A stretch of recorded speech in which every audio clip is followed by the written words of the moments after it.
Hello friends, ഇന്ന് നമ്മൾ ചരിത്രത്തിലെ അതുല്യ പ്രതിഭകളെക്കുറിച്ചാണ് പഠിക്കാൻ പോകുന്നത്. നിങ്ങളുടെ 10ാം ക്ലാസ്സിലെ അബ്ഖരിയാത്ത് താരീഖ് എന്ന പാഠഭാഗം നമുക്കൊന്ന് പരിശോധിക്കാം. സുൽത്താന റസിയ. ഇന്ത്യൻ ചരിത്രത്തിൽ വളരെ പ്രാധാന്യമുള്ള ഒരു വനിതയാണ് സുൽത്താന റസിയ.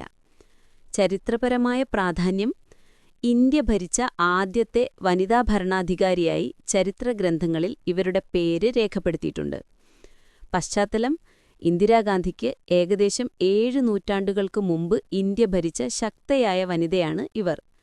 ഡൽഹി സുൽത്താനേറ്റിലെ സുൽത്താൻ ഷംസുദ്ദീൻ ഇൽത്തമിഷിന്റെ മകളായിരുന്നു സുൽത്താന റസിയ. ഭരണമികവ്: റസിയ സുൽത്താന ഒരു ദൃഢനിശ്ചയമുള്ളവളും ബുദ്ധിമതിയുമായ ഭരണാധികാരിയായിരുന്നു. ഒരു ഭരണാധികാരിക്ക് വേണ്ട എല്ലാ ഗുണങ്ങളും അവർക്കുണ്ടായിരുന്നു.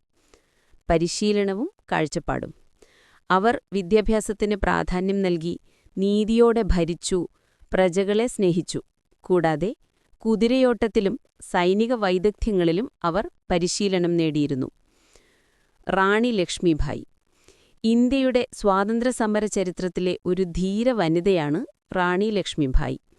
പശ്ചാത്തലം: അവർ ഝാൻസിയിലെ രാജ്ഞിയായിരുന്നു. 1828 വാരണാസിയിലാണ് അവർ ജനിച്ചത്.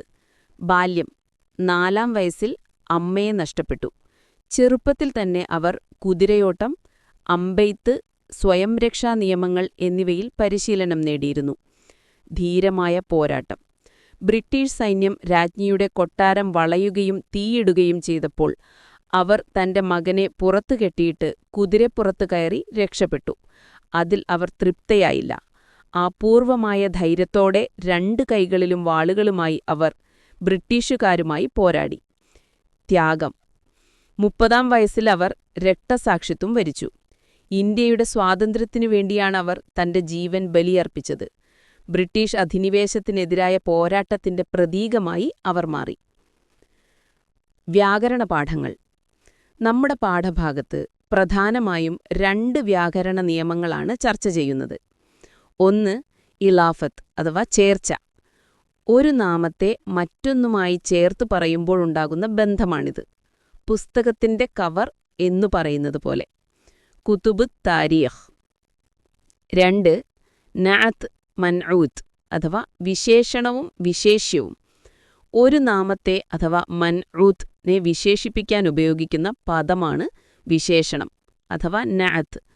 നഅത്ത് അതിന്റെ മൻഊത്തിന് എല്ലാ കാര്യത്തിലും യോജിച്ചിരിക്കും.